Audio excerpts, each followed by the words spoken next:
मध्य प्रदेश की जो पंचायती राज व्यवस्था है वो ग्राम और नगर के अनुसार अलग अलग होती है। जैसे ग्राम के अनुसार में मध्य प्रदेश में ग्राम स्वशासन में ग्राम पंचायत है, ठीक है, जनपद पंचायत और जिला पंचायत, ये ग्राम में रहता है। ग्राम में क्या क्या रहता है? ग्राम पंचायत, जनपद पंचायत और जिला पंचायत, ठीक है।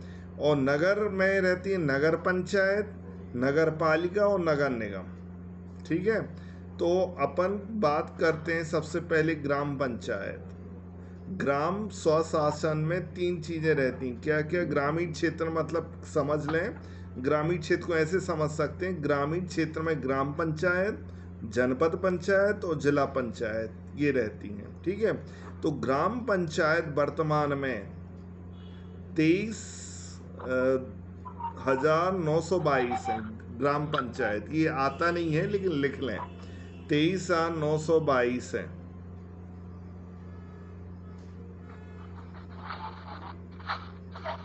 ठीक है। फिर जनपद पंचायत 313 है,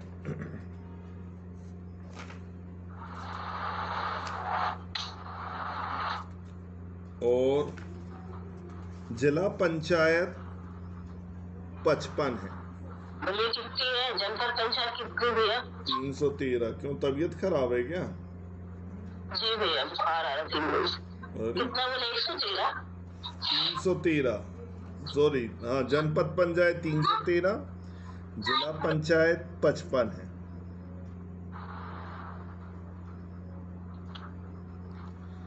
फिर आती नगर में। नगर मतलब नगरीय क्षेत्र में पहला नगर पंचायत है। नगर पंचायत 298 है, 298। भैया रिकॉर्ड कर रहा है, लाइट गोल हो गई हमारे यहाँ। हाँ हाँ, कर रहा है। नगर पंचायत 298 है, नगर पालिका 99 है, और नगर निगम 17 है, 17।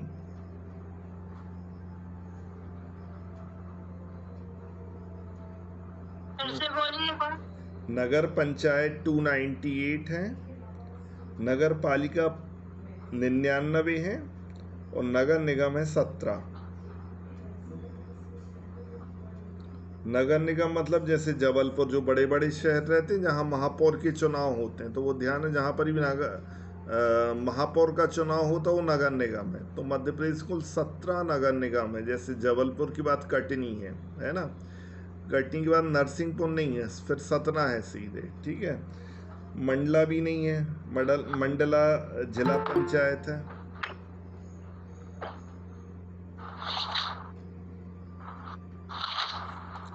ठीक है, अब आगे चलते हैं। इसमें ध्यान रखने योग्य बातें, जनपद पंचायत की संख्या ध्यान रखना और नगर निगम की संख्या ध्यान रखना। जनपद पंचायत पूछे जाते हैं अधिकतर, और नगर निगम और ग्राम पंचायत, ठीक है। अब आगे चलते हैं। पंचायती राज व्यवस्था जो मध्य प्रदेश में आई वो कैसे आई, ठीक है, कौन सी अनुशंसा से आई, तो इसके बारे में अपन डिस्कस करते हैं। सबसे पहले काशी प्रसाद पांडे समिति बनी, ठीक है, काशी प्रसाद पांडे समिति 1957 में।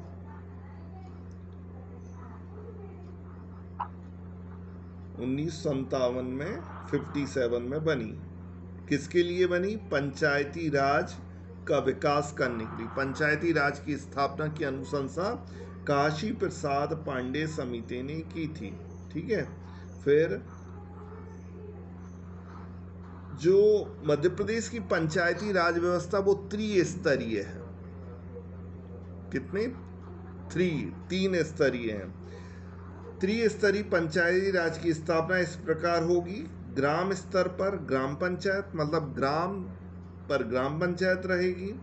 ब्लॉक, यदि कोई ब्लॉक हो, ब्लॉक मतलब विकास खंड हो, तो पंचायत समिति रहेगी, और जिला स्तर पर जिला परिषद रहेगी। ध्यान रखिएगा, जो पंचायती राज व्यवस्था है वो त्रिस्तरीय है। इंपॉर्टेंट पॉइंट है ये, त्रिस्तरीय। त्रिस्तरीय में कौन कौन से तीन स्तर, मतलब तीन लेवल कौन कौन से होते हैं पंचायती राज का?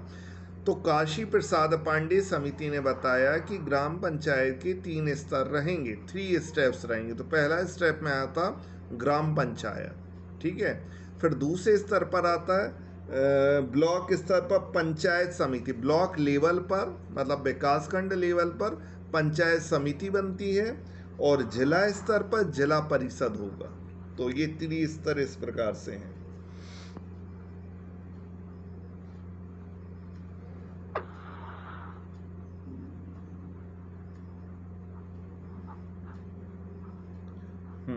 लिख लिया। अब आगे चलते हैं।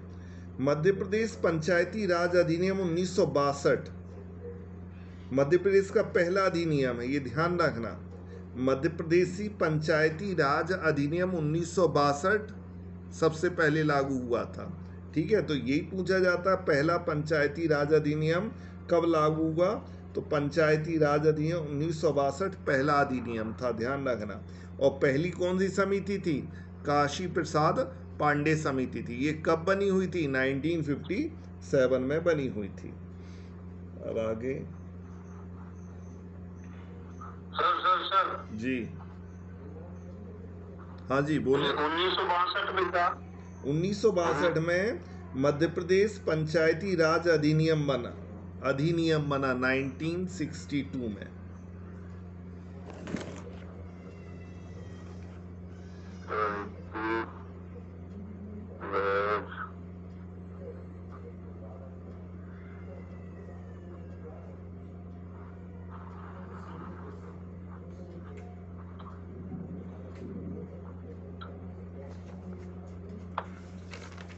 अब आगे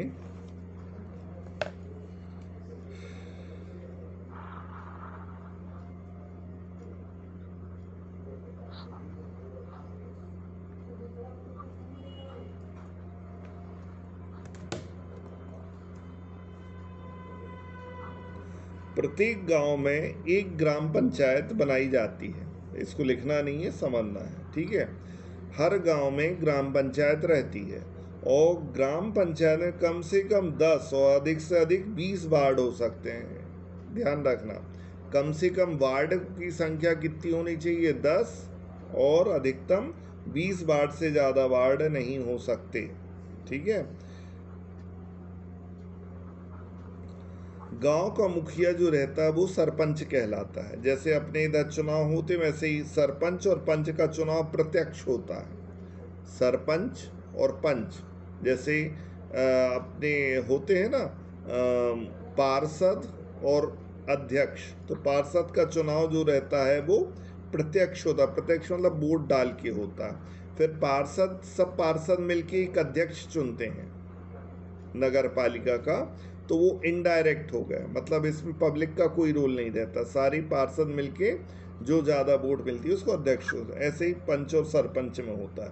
हाँ, लेकिन पंच और सरपंच का प्रत्यक्ष होता है चुनाव, ठीक है। फिर मध्य प्रदेश में कुल कितनी पंचायतें हैं, ग्राम पंचायत हमने बताई हुई थी 23,922। अब आगे फिर जनपद पंचायत। जनपद पंचायत मतलब जो ब्लॉक लेवल पर बनती, ब्लॉक लेवल मतलब विकासखंड लेवल पर। विकासखंड किसे कहते हैं, जैसे पनागर विकासखंड है, पाटन, मंझौली, कुंडम, सिहोरा, ठीक है, ये विकासखंड है, ठीक है। तो जो विकासखंड रहते हैं, हर विकासखंड मतलब ब्लॉक में एक जनपद पंचायत रहती है। जनपद सदस्य होते हैं, जनपद का अध्यक्ष होता है, ठीक है। और जनपद पंचायत में कम से कम 10 वार्ड होते हैं, कम से कम 10 और अधिकतम 25 वार्ड होते हैं।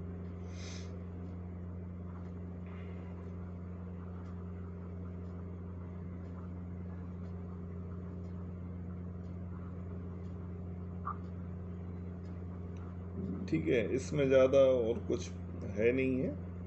जिला पंचायत में जिला वार्ड रहते हैं। हाँ, अब हेडिंग डालें जिला पंचायत। जिला पंचायत मतलब जो डिस्ट्रिक्ट लेवल पर पंचायत बनती, जैसे जबलपुर जिला पंचायत, ठीक है, कटनी जिला पंचायत। तो जिला पंचायत में 10 से लेके 35 वार्ड होते हैं, कम से कम 10 और अधिकतम 35 वार्ड। जनपद में कितने वार्ड रहते हैं? 10 से लेके 25 होते हैं, और ग्राम पंचायत में 10 से लेके 20 तक होते हैं।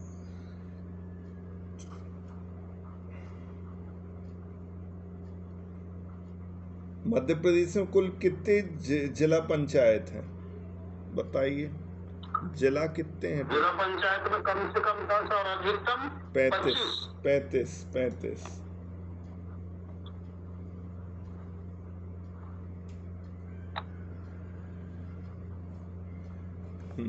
अब आगे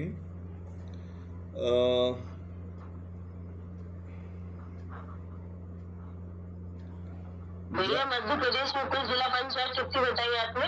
तुम बताओ कितने जिले पंचायत हैं? टोटल कितने? 55 जिले हैं। 55 जिले हैं तो 55 जिला पंचायत है। अब जो पंचायत रहती है, या जनपद पंचायत या जिला पंचायत, उसमें जो भी व्यक्ति जीतता है उसकी न्यूनतम आयु 21 वर्ष होनी चाहिए। ये ध्यान रखने की बात है, सब में 21 वर्ष ही होना चाहिए। अच्छा ये बताओ, राज्यपाल की न्यूनतम आयु कितनी होती है? 35 वर्ष होती है। ठीक है, अब आगे,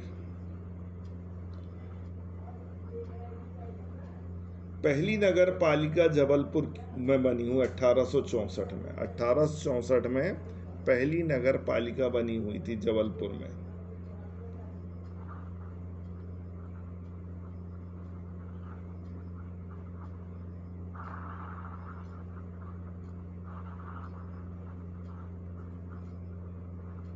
फिर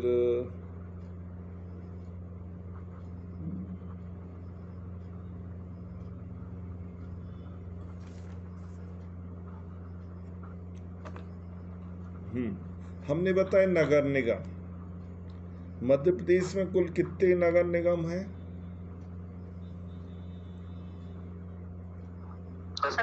17। ठीक है, कौन कौन से हैं? जो बड़े बड़े जिले हैं जैसे भोपाल, इंदौर, जौर, ये पूछा नहीं जाएगा, हम केवल बता बस रहे हैं आपको। 17 बस ध्यान रखने हैं। जबलपुर, इंदौर, भोपाल, ग्वालियर, उज्जैन, मतलब जो संभाग लेवल के रहते हैं वो तो हैं ही। सागर, रीवा, छिंदवाड़ा, रतलाम, मुरैना, सिगरौली, बुरहानपुर, देवास, सतना, कटनी, खंडवा और भिंड। ठीक है, अब नगर निगम प्रस्तावित कहाँ पर है ये लिख लीजिए। प्रस्तावित नगर निगम प्रस्तावित है दतिया में।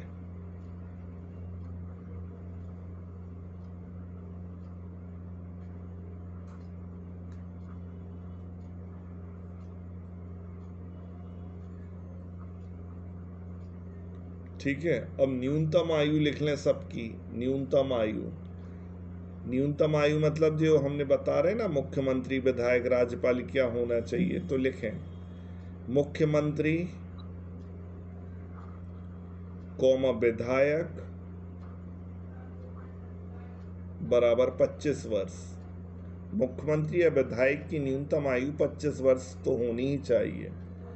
राज्यपाल की नहीं, मुख्यमंत्री, विधायक और महापौर की भी 25 वर्ष होनी चाहिए।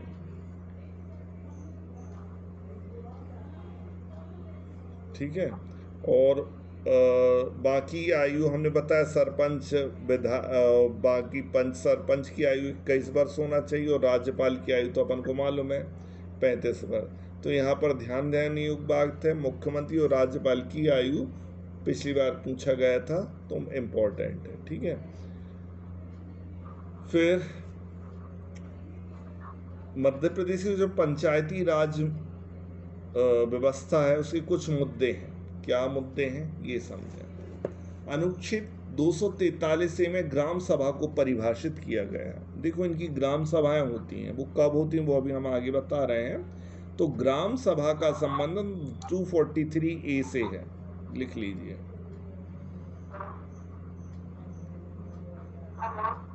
ग्राम सभा 243A में आता है। फिर आगे 243A। हाँ ए ना? हाँ, और एक साल में 4 बार होना आवश्यक है। ग्राम सभा हर साल 4 बार होना आवश्यक है, मतलब 3-3 महीने के अंतर में होनी चाहिए 4 बार।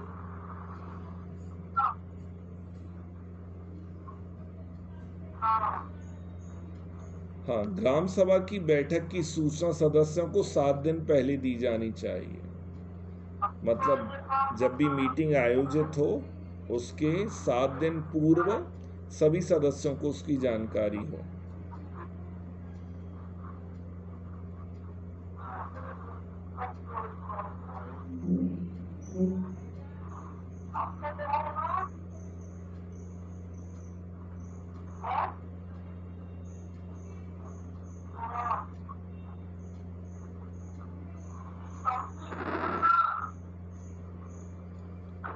देखो, जो गांव का मुखिया होता है, लिखना नहीं है, जो गांव का मुखिया रहता है उसको हम क्या बोलते हैं? सरपंच बोलते हैं, ठीक है। और जो गांव का सहायक रहता है, सरपंच का सहायक उप सरपंच कहा जाता है। फिर ग्राम सचिव भी रहता है। एक वो मूवी आई थी ना, ग्राम सचिव वाली, कौन सी मूवी थी वो? वेब सीरीज थी पंचायत। पंचायत। उसमें एक ग्राम सचिव रहता है ना। तो ये जो ग्राम सचिव की नियुक्ति रहती, वो चुनाव के द्वारा नहीं होती, उसकी नियुक्ति सरकार करती है, ठीक है। तो ग्राम सचिव जो रहता है, जैसे अपने इधर जनभागीदारी समिति समझें, जनभागीदारी समिति तो ये अपने ब्लॉक लेवल पर बन जाती है, लेकिन जो वहाँ के प्रोफेसर्स, एसोसिएट प्रोफेसर्स या प्राचार्य रहते हैं वो सरकार के द्वारा आते हैं, मतलब सरकार नियुक्त करती है। वैसे ग्राम सचिव की नियुक्ति सरकार करती है, ठीक है।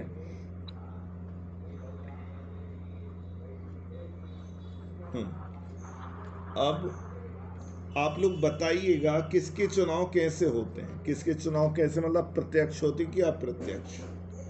विधानसभा चुनाव कैसा होता है? विधानसभा प्रत्यक्ष की अप्रत्यक्ष? प्रत्यक्ष। सरपंच का? ये भी प्रत्यक्ष। उप सरपंच का? अप्रत्यक्ष, ठीक है। वो तो सब सिंपल सी चीज है, उनको क्या बताएं।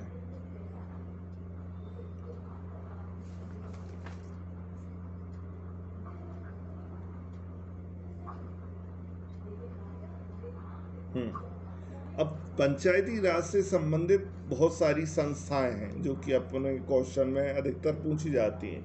वो संस्थाएं कौन कौन सी हैं? जैसे सबसे पहले आता है महात्मा गांधी राज्य ग्रामीण विकास संस्थान। महात्मा गांधी राज्य ग्रामीण विकास संस्थान जबलपुर में है,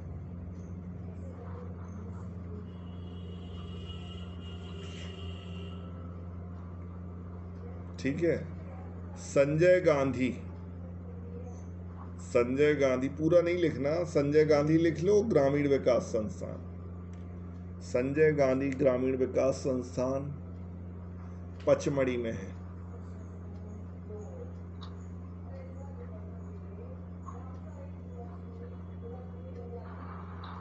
ठीक है।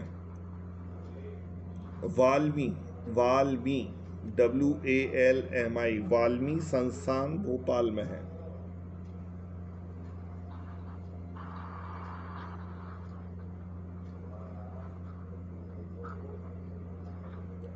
कौन सी संस्थान सर? वाल्मी WALMI।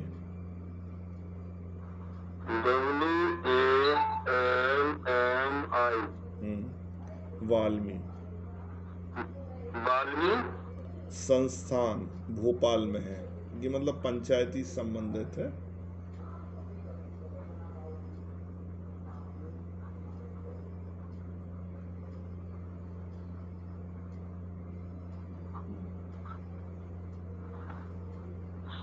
ठीक है, बस। अभी तक मध्य प्रदेश में 6 बार पंचायतों के चुनाव हो चुके हैं। इम्पोर्टेंट पॉइंट, अभी तक मध्य प्रदेश में 6 बार 6 टाइम चुनाव हो चुके हैं। 1994 95 में हुआ था, ये नहीं लिखना है, हम बता रहे हैं। फिर 99 5 साल के बाद, स्टार्टिंग 94 95 से हुई है, ठीक है, ध्यान रखना स्टार्टिंग वर्ड्स। फिर 5 साल उसमें ऐड कर दो तो 99 हो गया, 99 2000। फिर 5 साल और ऐड कर दो तो 2004 5 हुआ। फिर 4 में फिर 5 साल ऐड कर दो 2009। फिर 9 में 5 साल और ऐड कर दें 2014। फिर 14 में 14 के बाद 2022 में हुआ, ध्यान रखना 14 के बाद 2022 मतलब अभी 6 बार बस हुआ है।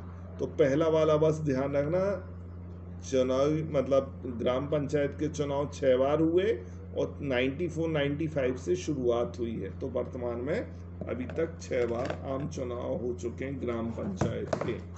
तो इस प्रकार से अपना ग्राम पंचायत वाला चैप्टर कंप्लीट हुआ।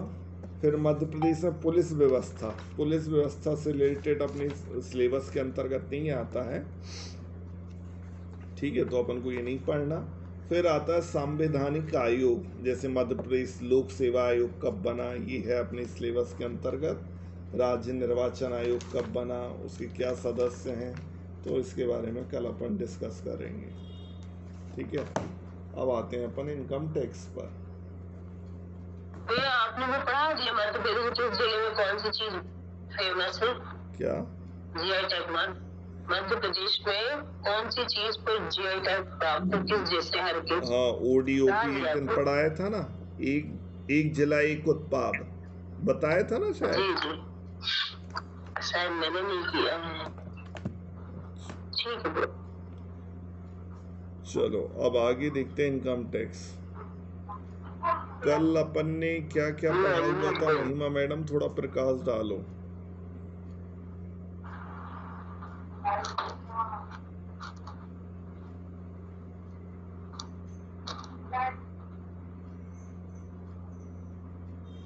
मेरे से बोले क्या? जी आपसे बोला गया। कल क्या क्या पढ़ा, एक बार थोड़ा रिवाइज हो जाए। मकान संपत्ति से आय पढ़ा था सब। तो पहले ये देखा था कि एचआरए कैसे निकाला जाता है, वो था। और पहले एचआरए निकाला था, फिर मकान संपत्ति किया था, है ना। हाँ, फिर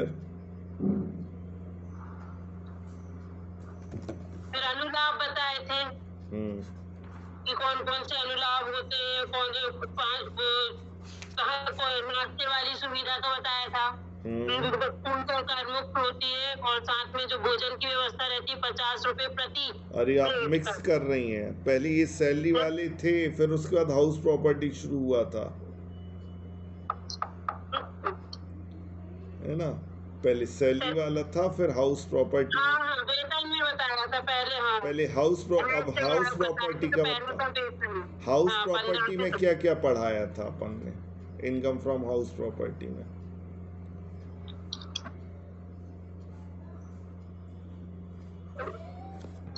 सबसे पहले हाउस प्रॉपर्टी के लिए कौन सी डिडक्शन चार्ज होती है? 22 से 17। ध्यान रख, लगती है इसमें। नहीं, 18, 22 से 17 है। नहीं, 22 से 27 है बहन जी। 27, हाँ, 22 से 27। क्या हो रहा आज? फिर डिडक्शन कौन सी लगती है? डिडक्शन की धाराएं लगाई थी छूट के लिए, कौन सी डिडक्शन रहती हैं? स्टैंडर्ड डिडक्शन के लिए कौन सी धारा है, बताया था कि नहीं ये चीज? बताई थी। तो कौन सी डिडक्शन है? सैलरी में है अंडर सेक्शन 16। हाँ, 16 कौन सा? सैलरी में अंडर सेक्शन 16। नहीं, सैलरी नहीं, हाउस प्रॉपर्टी में नहीं। वैधानिक छूट में 30% और डिडक्शन है इसका 24, सेक्शन है 24A। ये और ऋण पर मकान संपत्ति में। हाँ, और इंटरेस्ट ऑन लोन, ऋण पर ब्याज पर कौन सी डिडक्शन की सेक्शन लगती है? 24D। ठीक, ये हमने नहीं देखी थी। अच्छा, चलिए अब हम थोड़ा MCQs पूछ रहे हैं, आप लोग बताइएगा। ठीक है। मकान संपत्ति से आय शीर्षक में गणना की जाती है। मकान संपत्ति से, नीलिमा मैडम ध्यानपूर्वक सुनना, किराए से दिए गए मकान की, स्वयं के रहने की मकान की, रहने के लिए किराए पर दिए गए मकान की, और उपयुक्त सभी। उपयुक्त सभी। यहाँ पर तीनों प्रकार के मकान होना चाहिए, मतलब मकान खुद का हो, आइदर उसको लेट आउट किया जाए, किराए से दिया जाए, सेल्फ ऑक्यूपाइड किया जाए, बिजनेस पर्पस के लिए हो। ठीक है, तो तीनों आ जाएगी।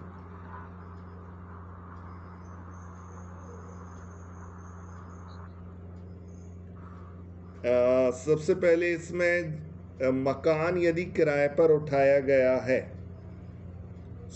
यदि मकान का उपयोग सेल्फ ऑक्यूपाइड हो, मतलब स्वयं के रहने के लिए हो, तो ज्योति मैडम वार्षिक किराया मूल्य कितना होगा?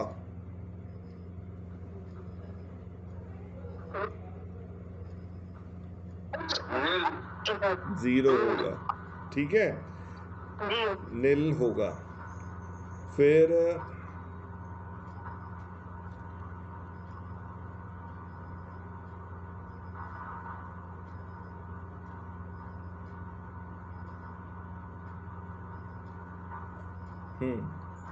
नगर पालिका कर की छूट मिलती है। अच्छे सुनना, नगर पालिका, बीना मैडम, नगर municipal tax is allowed, current year tax,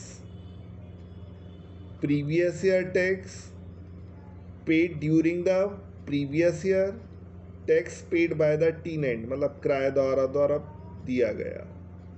question समझ में आया? एक बार फिर से देख लें। जो नगर पालिका कर होता है वो चालू वर्ष का दिया जाता है कि गत वर्ष का दिया जाता है, कि गत वर्ष में जितना भुगतान हो नगर पालिका कर मकान मालिक के द्वारा उतना दिया जाता है, किराएदार द्वारा पे होना चाहिए। Which one to be right? Sir third one. क्यों होगा? अच्छे समझना, ये पॉइंट थोड़ा आता है। जो म्युनिसिपल टैक्स है वो गत वर्ष का हो, उसके पहले वाला हो, या उसके कई साल पहले वाला हो, पेड होना जरूरी है, पेबल नहीं। पेड और पेबल दोनों में अंतर होता है। पेड मतलब जो पेड कर दिया जाता है। मान लो क्वेश्चन में लिखा है मकान मालिक के द्वारा 30,000 रुपये मकान किराया दिए है, नॉट पेड है, दिया नहीं है, पे है, पेबल है, तो इसको हम लेंगे ही नहीं। ठीक है, कौन सा लेना है? जो गत वर्ष में जितना भी पेड किया होगा, चाहे उसके पहले कितने वर्ष का क्यों ना हो, वो आएगा। ठीक है, और किराएदार का नहीं लेते, मकान मालिक के द्वारा पे होना चाहिए। हाँ, एक करदाता स्वयं के आवास हेतु करमुक्त के लिए अधिकतम कितने मकान रख सकता है? राजकुमारी इस क्वेश्चन को बार बार पूछ रही थी, बताओ राजकुमारी। एक करदाता कितने मकान रख सकता है? नहीं, दो मकान रख सकता स्वयं के आवास के लिए। स्वयं के आवास के लिए एक मकान रख सकता है, फिर आवश्यकता अगर उसकी भाड़ा दी गई थी, अगर उसकी आवश्यकता है तो फिर वो 2 मकान रख सकता है। भाड़ा मुझे याद नहीं आ रही। नहीं, सेक्शन वेक्शन की बात नहीं चल रही है यहाँ पर। हमने क्या बोला? स्वयं के आवास हेतु अधिकतम 2 मकान रख सकता है। मान लो 8-10 मकान है उसके पास, तो लेकिन वो 2 मकान को ही स्वयं के आवास के लिए मानेगा, और बाकी 8 मकान बचे हुए हैं वो लेट आउट माने जाएंगे। इम्पोर्टेंट वन क्वेश्चन है। ठीक है, फिर आगे देखें। श्रद्धा मैडम, स्टैंडर्ड डिडक्शन की छूट कितने % की होती है?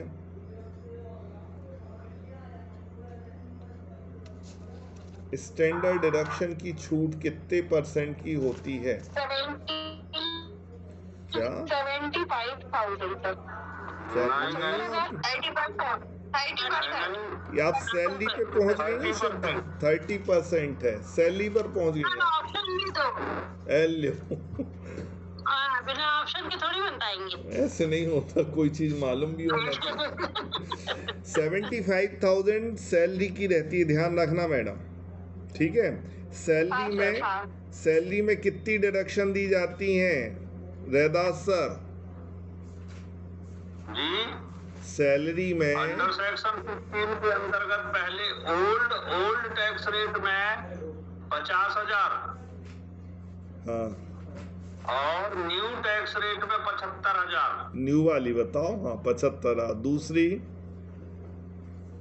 न्यू वाली 75 है ना सर? हाँ ठीक है। दूसरी डिडक्शन कौन सी मिलती सैलरी में? काय में इनकम फ्रॉम सैलरी में? हाँ सर।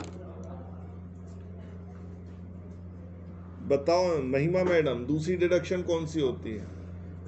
मनोरंजन भत्ता। हाँ, ये किसको मिलती है? सरकारी कर्मचारी। केवल सरकारी कर्मचारी को। कितनी अधिकतम राशि कितनी रहती है? 5,000। सेक्शन कौन सा है? सेक्शन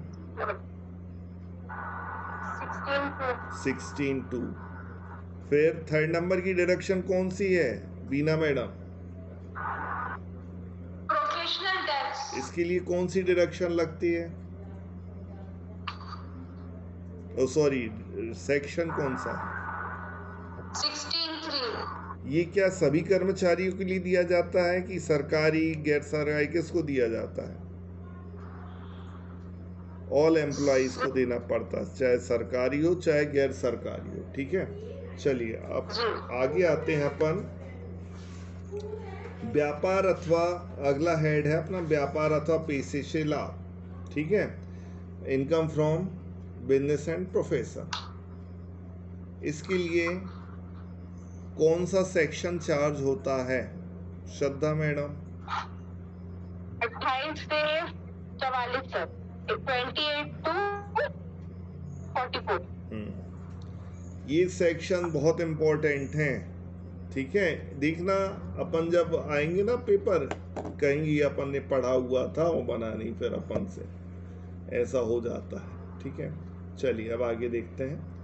अब व्यापार अथवा पेशे से आय में कौन सी आय आती है? यह आय का तीसरा प्रमुख शीर्षक है। इसमें जो भी बिजनेस से रिलेटेड मतलब जो उसकी इनकम रहती है कर निर्धारित की वो लेते हैं। ठीक है, तो इसमें सबसे पहले जो महत्वपूर्ण अपन को वो पढ़ना है,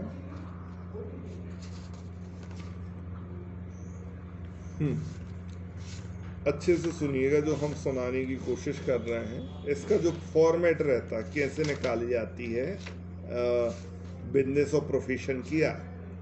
सबसे पहले देखो अपन बैलेंस शीट बनाते हैं। व्यवसाय है तो बैलेंस शीट पहले अपन क्या बनाएंगे? श्रद्धा मैडम बताइए, क्रम बताइए, सीक्वेंस। कोई मान लीजिए बिजनेस रहता है तो उस बिजनेस में सबसे पहले हम कौन सा अकाउंट बनाते हैं? मतलब फाइनल अकाउंट की बात कर रहे हैं। फाइनल अकाउंट में पहला अकाउंट कौन सा? व्यापारिक खाता। हाँ, व्यापारिक उससे खाता। क्या निकलता है? उससे सकल लाभ निकलता है। फिर उसके बाद क्या बनाया जाता है? फिर अपन प्रॉफिट एंड लॉस अकाउंट बनाते हैं। उससे क्या निकलता है? उससे नेट प्रॉफिट निकलता है। फिर उसके बाद क्या निकलता बनाते हैं? फिर अपन बैलेंस शीट बनाते। ठीक है, अपन को मतलब कम जब भी व्यापार की बात आती है तो सबसे पहले अपन नेट प्रॉफिट लिखते हैं। क्या लिखते हैं? जो भी व्यवसाय का नेट प्रॉफिट है उसको लिखते हैं। ठीक है, नेट प्रॉफिट के बाद उसमें डिसअलाउड एक्सपेंस को ऐड करते हैं, अस्वीकृत व्यय। अब अस्वीकृत व्यय क्या कहलाते हैं? कोई बताएगा अस्वीकृत व्यय? ऐसे व्यय जिनका, हाँ बोलो। ऐसे व्यय जो व्यापार, जिस प्रकार का व्यापार हम कर रहे हैं उससे संबंधित नहीं है। Very good. ऐसे व्यय जिनका संबंध व्यापार से ना हो उनको disallowed expense which are not related with business, उनको हम अस्वीकृत व्यय कहेंगे। ऊपर फॉर्मेट बना लें। फॉर्मेट में पहले लिखना है शुद्ध लाभ, नेट प्रॉफिट, उसके नीचे लिखें प्लस डिसअलाउड एक्सपेंस, अस्वीकृत व्यय। अब प्रश्न आता है अस्वीकृत व्यय इसमें से कौन सा नहीं है? ठीक है, ये प्रश्न आते हैं। फॉर्मेट बनाना नहीं आएगा अपन को, ना कोई प्रश्न आएगा, लेकिन एक थोड़ा दिमाग में सेट होना चाहिए। अब अस्वीकृत व्यय का मतलब समझें क्या क्या आ सकता है। हमने क्या बताया अभी? अस्वीकृत व्यय का मतलब जो व्यवसाय संबंधित ना हो। जैसे अब थोड़ा लॉजिक लगाते जाना, जैसे अपन ने दान दिया, डोनेशन दिया, चंदा दिया, सब्सक्रिप्शन दिया, तो बताइए डिसअलाउड हुआ कि नहीं हुआ? हुआ ना सर? हुआ, क्योंकि इसका बिजनेस से कोई लेना देना नहीं है। और यदि ये दान, मान लो हमारा कपड़े का व्यवसाय है, और कपड़े का व्यवसाय तो एक संस्था बनी, कपड़े के व्यवसाय वाली संस्थाओं के लिए हमने दान दिया, तो ये बिजनेस से रिलेटेड हो गया, तो ये अलाउड, मतलब ये नहीं लेंगे अपन को क्या लेना है? ऐसे दान जो व्यवसाय संबंधित ना हो। ठीक है, जैसे दान हो, ब्रैकेट में लिखते जाएं, दान, गिफ्ट, ठीक है, फिर पेनाल्टीज, पेनाल्टी मतलब कोई भी अर्थदंड, पूंजी पर ब्याज, इंटरेस्ट ऑन कैपिटल, ठीक है, फिर लिखें कॉमा प्रोविजन, प्रोविजन मतलब प्रावधान, फंड और रिजर्व, ये तीनों, ये कोई भी हो, प्रोविजन, फंड, रिजर्व। मान लो जनरल रिजर्व है, ठीक है, अब इसमें अपन को सोचना ही नहीं है कि बिजनेस से रिलेटेड है कि नहीं, ये बिजनेस मतलब ये अस्वीकृत ही आएगा। जनरल रिजर्व हो गया, वर्कमैन कंपनसेशन रिजर्व हो गया, कोई फंड हो, ठीक है, इन्वेस्टमेंट फ्लक्चुएशन फंड है। फंड कहने का मतलब जितने भी प्रोविजन हो, जितने भी फंड हो, जितने भी रिजर्व हो, वो सारे के सारे क्या होते हैं? अस्वीकृत व्यय। समझ में आ रहा है? जीवन बीमा प्रीमियम, LIC। अब इसमें भी ये ध्यान रखना, कर्मचारियों के लिए यदि दिया गया है तो आएगा कि नहीं आएगा, बताइए? बिजनेस के कर्मचारियों के लिए दिया गया है तो अलाउड हो जाएगा, मतलब नहीं आएगा अपना, है ना? ठीक है, अब श्रद्धा मैडम माइक म्यूट करें। अब प्रारंभिक व्यय, प्रिलिमिनरी एक्सपेंस, ये आता है प्रश्न। प्रिलिमिनरी एक्सपेंस मतलब प्रारंभिक व्यय। प्रारंभिक व्यय किसे कहेंगे बीना मैडम? प्रिलिमिनरी एक्सपेंस जो प्रमोटर्स कंपनी के बिजनेस को स्टार्ट करने के लिए करते हैं, स्टार्टिंग, मतलब इनका संबंध बिजनेस से नहीं है ना? तो ये ध्यान रखना, प्रारंभिक व्यय जो रहते हैं वो 5 किस्तों में दिए जाते हैं, ठीक है, तो 5 किस्तों में प्रारंभिक व्यय पेड इन 5 इंस्टॉलमेंट, ठीक है, 5 किस्तों में दिया जाएगा। और 4/5 4/भाग डिसअलाउड होगा, अस्वीकृत होगा 4/5 भाग।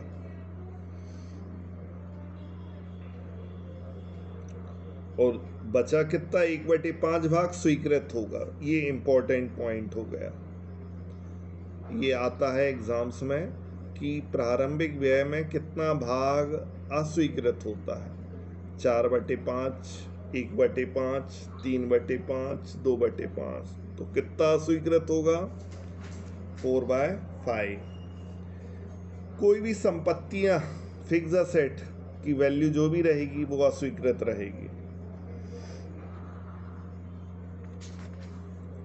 ठीक है। तो ये हमने कुछ जो इम्पोर्टेंट पॉइंट थे वो बता दिए। हाँ, एक पॉइंट और लिखने, 10,000 रुपये से अधिक भुगतान, 10,000 रुपये से अधिक नगद भुगतान, कैश पेमेंट अबव 10,000, ये इम्पोर्टेंट पॉइंट है। कैश पेमेंट 10,000 रुपये तक तो ठीक है, 10,000 मान लो 15,000 रुपये किसी को पे किए, तो 15,000 में 10,000 रुपये तक नहीं आएगा, फिर 10,000 से कितना एक्सेस है? 5,000, तो 5,000 डिसअलाउड होगा। तो 10,000 रुपये तक स्वीकृत है और 10,000 से अधिक अस्वीकृत होगा।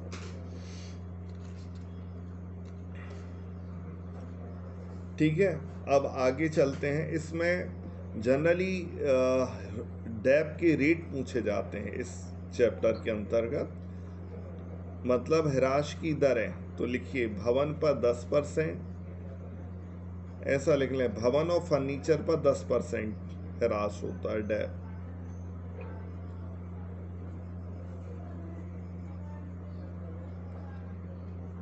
मशीन और कार पर 15%,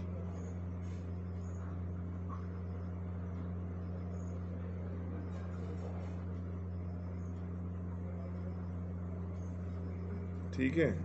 कंप्यूटर पर 40, कंप्यूटर और पुस्तकों पर, कंप्यूटर और बुक्स पर, पुस्तकों पर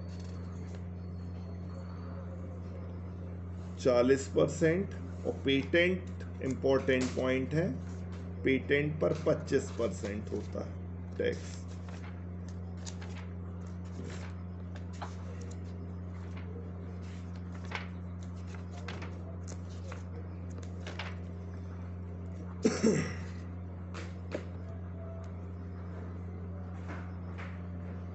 अब ये तो हमने लगभग अपन ने जो इम्पोर्टेंट चीज़ें वो सारी कवर कर ली हैं।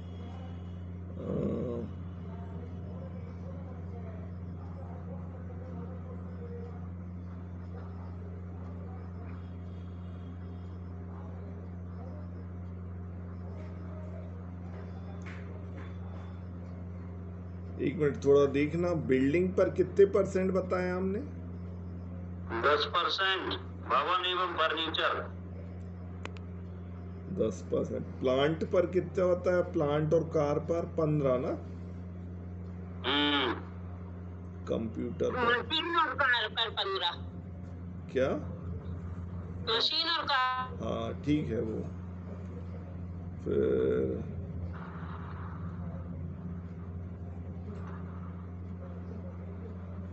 कैश पेमेंट की अधिकतम राशि कितनी है? 10,000। 10,000।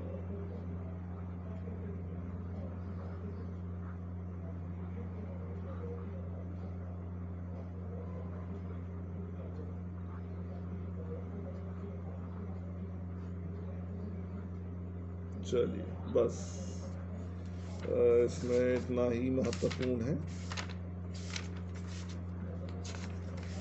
इसके सेक्शन बता दो सर, बिजनेस प्रोफेशन के। कौन सा सेक्शन? 28 से 44।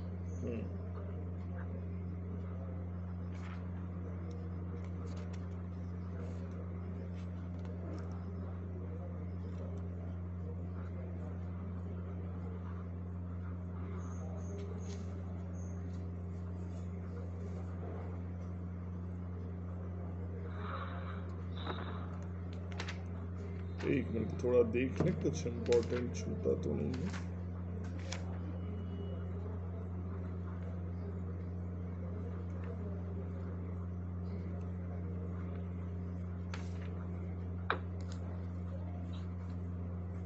हाँ, ये पॉइंट लिख लें, वैज्ञानिक अनुसंधान पर पूंजीगत व्यय, मतलब साइंटिफिक रिसर्च पर पूंजीगत, मतलब कैपिटल एक्सपेंडिचर। स्वीकृत मतलब अलाउड है,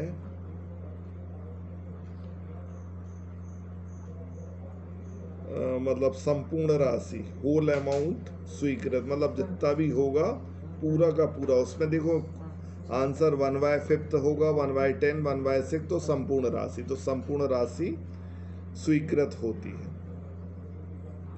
प्रारंभिक व्यय का तो हमने बता दिया हुआ है, ठीक है। व्यापार से स्वीकृत।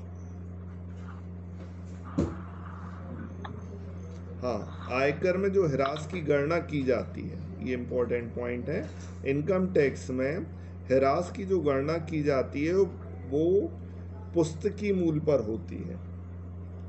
लिखिए बुक वैल्यू पर, बुक वैल्यू नहीं, अपलिखित मूल्य पर होती है, रिटन डाउन वैल्यू पर। आयकर में हिरास की गणना अपलिखित मूल्य पर होती है, written down value. Written down value मतलब होता है कॉस्ट लागत में से यदि ह्रास माइनस कर देते हैं तो जो आता वो WDV कहलाता, मतलब रिटर्न डाउन वैल्यू कहलाता है।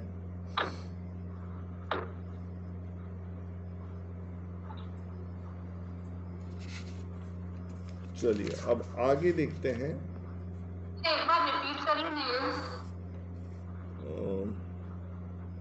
क्या क्या बोला था हमने? हाँ, income tax depreciation is charged on return down value. Depreciation is charge in return down value, मतलब जैसे कॉस्ट वैल्यू, कॉस्ट प्राइस दी रहती, बुक वैल्यू दी जाती है, तो अपन को रिटर्न डाउन वैल्यू पर टैक्स लगाना है। ठीक है, अब देखो ये तो होगा अपना प्रॉफिट एंड PCP, मतलब कौन सा व्यापार अथवा पैसे से लाभ, आय या प्राप्तियां। अब इसके अलावा कुछ ऐसे बिजनेस होते हैं, अब इनको अच्छे से समझना। कुछ ऐसे बिजनेस होते हैं जो अनुमान के आधार पर जिनकी गणना की जाती है, जिसके लिए सेक्शन कुछ अलग लगते हैं, इससे रिलेटेड ज़्यादा क्वेश्चन आते हैं। ठीक है, जैसे कि मतलब विशिष्ट व्यवसाय की आय की गणना, ऐसी हेडिंग डाल लें, विशिष्ट व्यवसाय की आय की गणना, मतलब स्पेशलाइजेशन बिजनेस इनकम।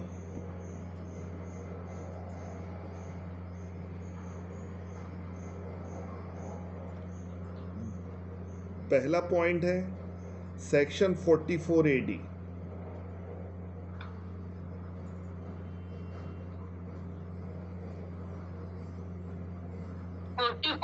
A और D डैश करके लिखें। इस ऐसे व्यापारी जिनकी गत वर्ष बिक्री 2 करोड़ से अधिक नहीं हो, मतलब जिनकी turnover not more then 2 crore.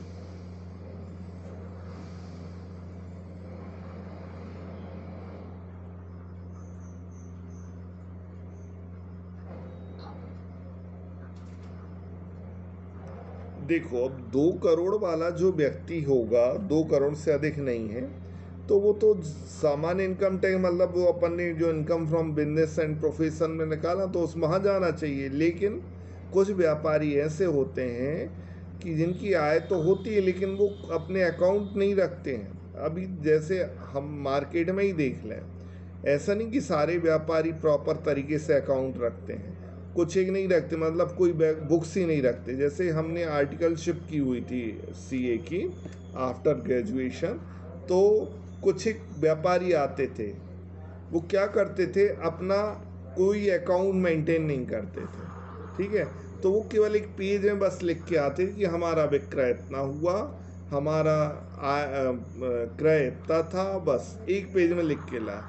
अब एक पेज के उसमें लिख के लाया, उसका हमें फाइनल अकाउंट प्रिपेयर्ड करना है, तो ये बहुत बड़ा टास्क रहता है। तो इसके लिए बोला गया है, मान लो कोई व्यापारी अपनी आय के लिए लेखा पुस्तक नहीं रखता, तो उसके लिए अंडर सेक्शन 44 AD लगता है। कौन सा लगता है? 44 AD, जिनकी बिक्री 2 करोड़ रुपए से अधिक ना हो। ठीक है,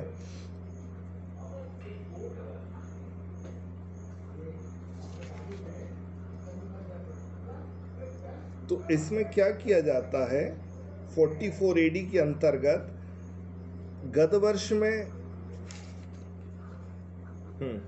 डैश करके लिखें। इसके अंतर्गत मुख्यतः ठेकेदार, अंडरलाइन कर लेना, ठेकेदार व्यवसाय आता है, मतलब कॉन्ट्रैक्टर आते हैं, ध्यान रखिएगा ये चीज़। 44 AD मतलब जनरली कॉन्ट्रैक्टर आते हैं, ठेकेदार व्यवसाय वाले व्यक्ति आएंगे, मतलब कोई भी ठेका बेका लेते हैं। 44 AD के अंतर्गत ठेकेदार वाले व्यक्ति आते हैं जिनकी 2 करोड़ से अधिक ना हो इनकम। अब इसमें क्या करते हैं, ठेकेदार द्वारा जितना भी कार्य कंप्लीट हुआ है उसका अनुमानित आय निकाल जाती है। इसमें अनुमानित आय निकाल जाती है, तो वो अनुमानित आय 8% होती है। तो लिखिए 44 AD के अंतर्गत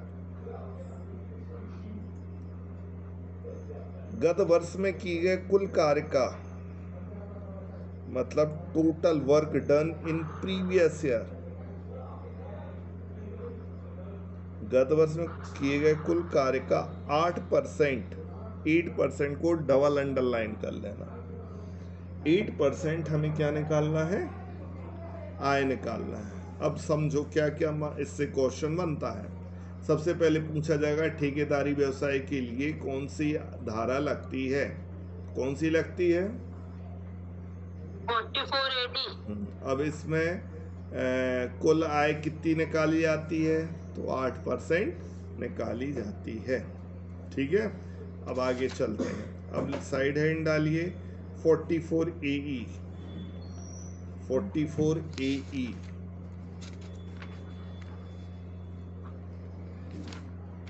44 AE में ट्रांसपोर्टर व्यवसाय वाले होते हैं। इसमें ट्रांसपोर्टर मतलब यातायात, मतलब जिनकी बसेस वगैरह चलती रहती हैं, 44 AE के अंतर्गत आते हैं।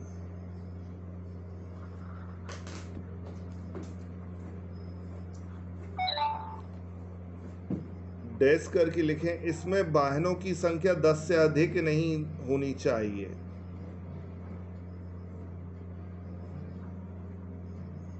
मतलब vehicle not more than B, number of vehicle not more than B 10, 10 से ज़्यादा नहीं, 10 से कम होना चाहिए।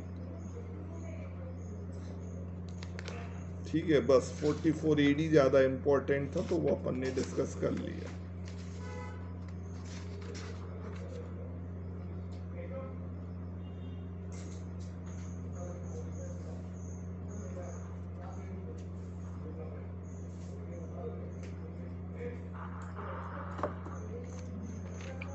चलिए अब आगे पे आते हैं कैपिटल गेन, पूंजी लाभ। अगला हेड है अपना पूंजी लाभ किसे कहते हैं बताइए। ये चौथा शीर्षक है अपना। सबसे पहले कैपिटल गेन के लिए कौन सी धारा लगती है,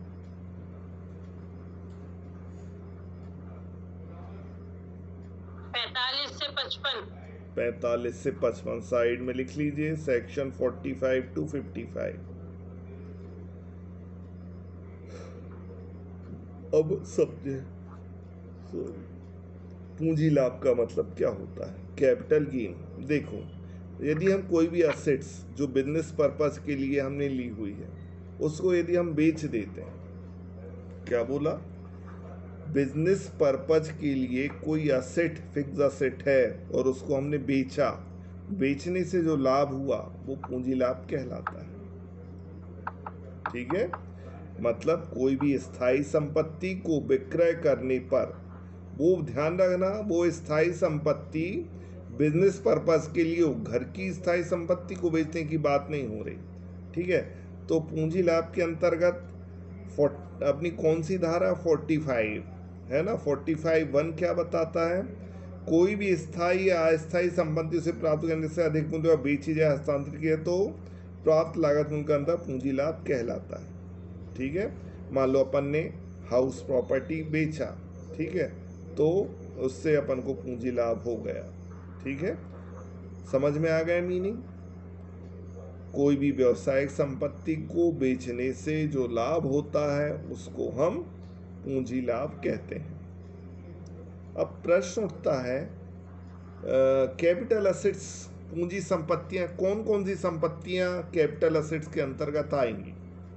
अब जैसे बात हुई, हमने बोला व्यवसाय संबंधित होना चाहिए।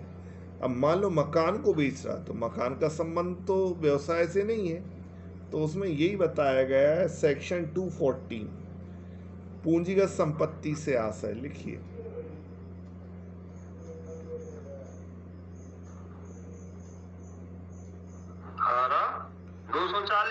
214 214 ब्रैकेट में 14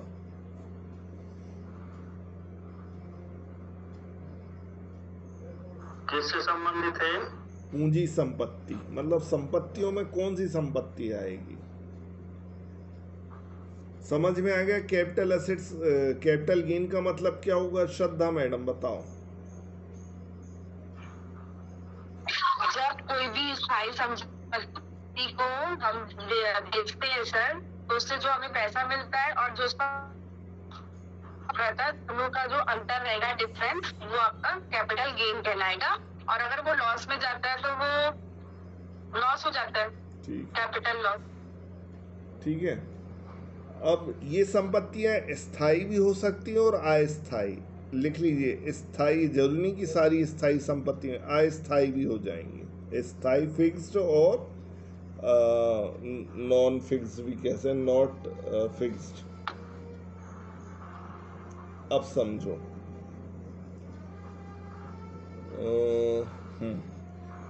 पूंजी संपत्ति से आशय क्या होता है?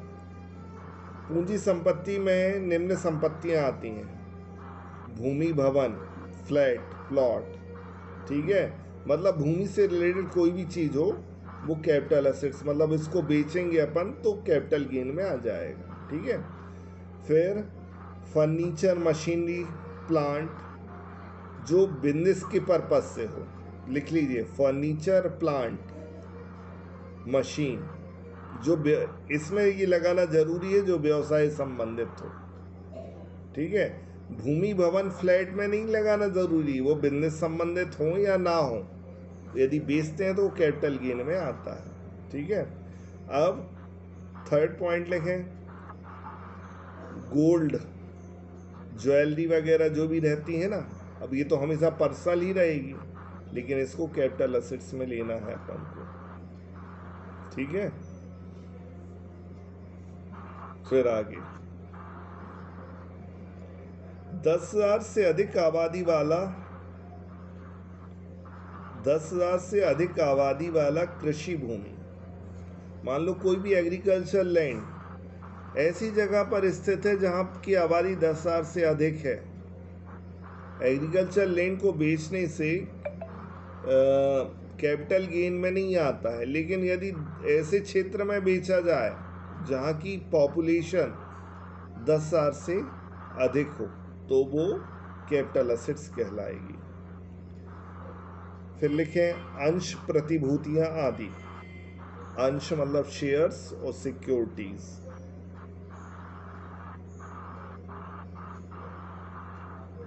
फिर अगला पॉइंट है ख्याति, पेटेंट, गुडविल और पेटेंट।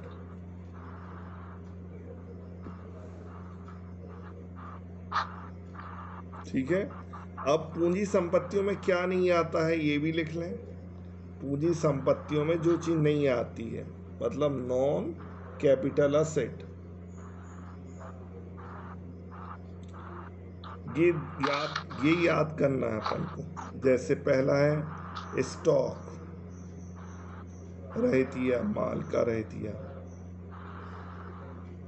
इसको बेचने से ये कैपिटल एसेट के, इसका कैपिटल गेन नहीं निकालेंगे अपन। स्टॉक को बेचते हैं तो इसका कैपिटल एसेट नहीं लिखेगा। कोई भी व्यक्तिगत उपयोग में आने वाली चल संपत्तियां, मतलब पर्सनल यूज वाली संपत्तियां। पर्सनल यूज वाली मतलब किसको छोड़ के पर्सनल एसेट नहीं आएंगी? बताइए कौन कौन को? गोल्डन ज्वेलरी, कोई भी ज्वेलरी, और फ्लैट वगैरह, ये तो पर्सनल ही रहते हैं, फ्लैट, भूमि, भवन। ठीक है, इसको, इन दोनों को छोड़ दो। बाकी और कोई भी यदि पर्सनल व्यक्तिगत संपत्ति बेची जाती है तो वो कैपिटल एसेट्स में नहीं आती। मान लो अपन ने बर्तन बेच दिए, घर के कपड़े बेच दिए, फर्नीचर बेचा, घर का फर्नीचर बेचा। देखो, घर का फर्नीचर यदि बेचेंगे तो नहीं आएगा, यदि बिजनेस का फर्नीचर बेचेंगे तो वो कैपिटल एसेट्स माना जाएगा। समझ में आ रहा है सभी को? हाँ सर, आ रहा है। चलिए अब आगे देखते हैं। अब अपन से प्रश्न पूछा जाएगा। अब ध्यान रखना, पूंजी संपत्ति दो प्रकार की होती है। कौन कौन सी? दीर्घकालीन और अल्पकालीन। दीर्घकालीन और अल्पकालीन। अब ये दीर्घकालीन अल्पकालीन कैसे अपन फाइंड आउट करेंगे? प्रश्न भी पूछा जाता है एग्जाम्स में, ठीक है।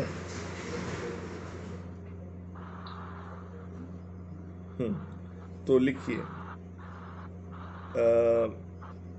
पहले 3 कॉलम बनाना।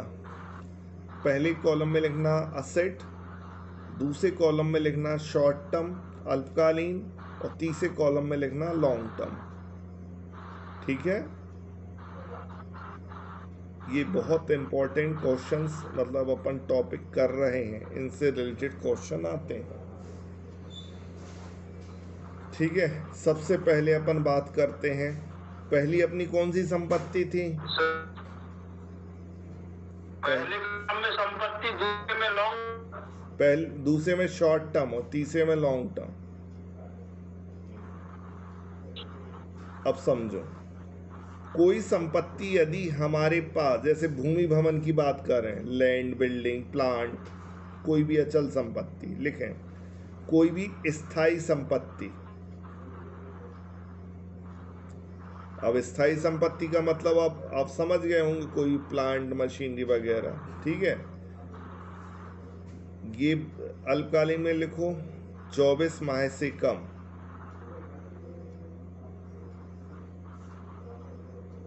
मतलब 2 साल। तो दीर्घकालीन में कितना लेंगे? 24 माह से अधिक।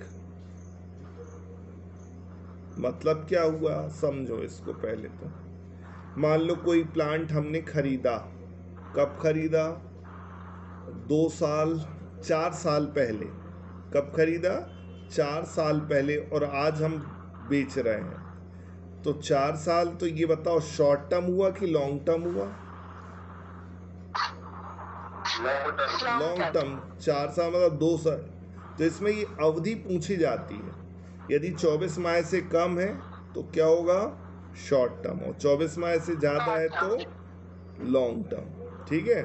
मतलब सबके लिए अलग अलग महीने को कैलकुलेशन है।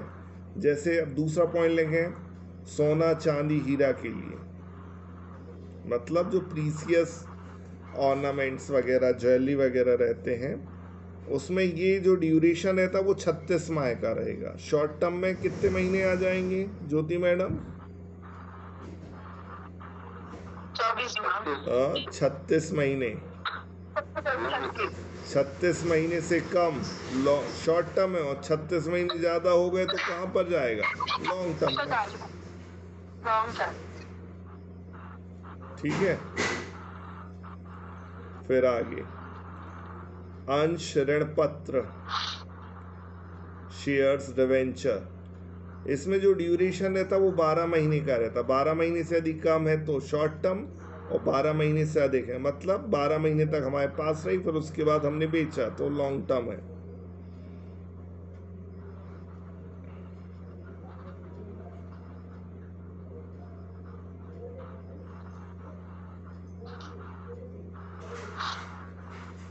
फिर लिखिए, क्या क्या? ये सोना चांदी के लिए रहता है। अच्छा। मतलब जो बहुमूल्य धातुएं रहती हैं। ये बात ध्यान है ना, बहुमूल्य के लिए 36 महीने हैं। कोई भी स्थायी संपत्ति, उसके लिए 24 महीने देखना पड़ता है, ठीक है। अंश ऋण पत्रों के लिए 12 महीने के लिए देखना पड़ता। और आगे लिखे अनलिस्टेड, अनलिस्टेड शेयर्स और डिवेंचर्स। अनलिस्टेड अंश और ऋण पत्रों के लिए 24 माह की अवधि रहती है। मतलब 24 माह से कम है तो शॉर्ट टर्म, और 24 माह से अधिक है तो लॉन्ग टर्म।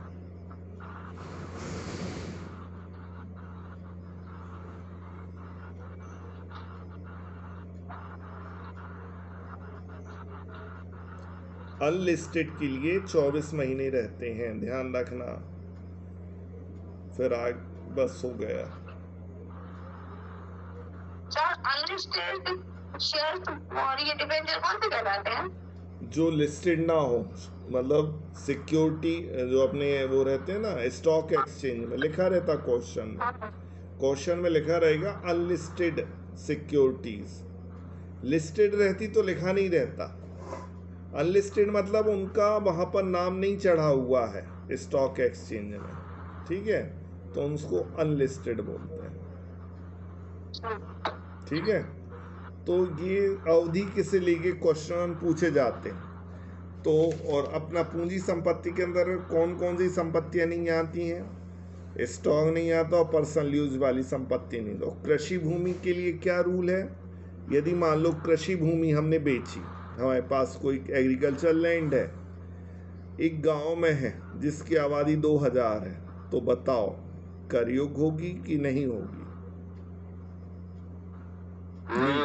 नहीं होगी, ठीक है, क्योंकि यदि 10,000 से कम की पॉपुलेशन है तो वहां पर उस पर कोई टैक्स नहीं लगेगा, मतलब उसका पूंजी लाभ हम नहीं निकालेंगे। और 10,000 से अधिक पॉपुलेशन, मान लो भोपाल में अपन ने कोई एग्रीकल्चर लैंड बेचा, ठीक है, उसको एग्रीकल्चर लैंड एक एसेट को बेचने से जो लाभ होता है वो पूंजी लाभ कहलाता, तो उस पर टैक्स लगता है, ठीक है, तो उस पर हमारा टैक्स बनता है। अब कल इसके अपन और फॉर्मेट्स वगैरह देखेंगे। इसमें जनरली डिडक्शन से रिलेटेड ज़्यादा क्वेश्चन पूछे जाते हैं, छूट से रिलेटेड कौन कौन सी छूट है। कल अपन अदर सोर्सेज भी पढ़ेंगे, अदर सोर्सेज के बाद टीडीएस वगैरह और रिटर्न फाइल कैसे करते हैं वो देखेंगे, ठीक है। कर अपवंचन, कर की चोरी